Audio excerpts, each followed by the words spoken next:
అందరికీ నమస్కారం. నేను మీ రేవలి రాజు.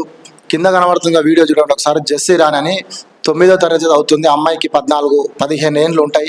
అయితే సొంత పెద్దనాయన పెద్దమ్మ కొడుకు అన్న ఇంటికి రా చెల్లా నీకు ఫ్రైడ్ రైస్ తినబెడతా అని చెప్పేసి పిలిచిండు. ఏ చెల్లైనా మరి అన్న పిలిచినప్పుడు ఎవరైనా ఇంటికి పోతారు. పోయినప్పటికీ తన కామంతో కళ్ళు కనబడక కళ్ళు మూసుకపోయిన తన సొంత అన్న మరి వాయు వరుసలు మర్చిపోయి కత్తి మెడ మీద పెట్టి తన కోరికను తీర్చుకుండు.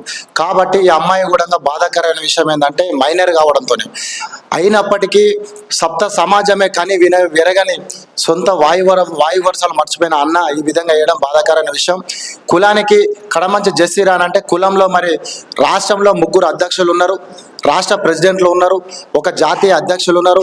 కులంలో మరి కులం గురించి మైనర్ అమ్మాయికి ఈ విధంగా ఘోరమైనటువంటి మరి ఈ విధంగా జరిగితే సొంత అన్న మరి మైనర్ బాలిక పైన అత్యాచారానికి పాల్పడ్డాడు. కాబట్టి రాష్ట్ర అధ్యక్షులు మరి ఆ అమ్మాయికి న్యాయం చేస్తారా, మరి ఏం చేస్తారన్నది కూడా వేచి చూద్దాం. జాతీయ అధ్యక్షులు కూడా ఉన్నారు, ఆ అమ్మాయికి న్యాయం చేయాలని నేను వారిని కూడా కోరుతున్నా.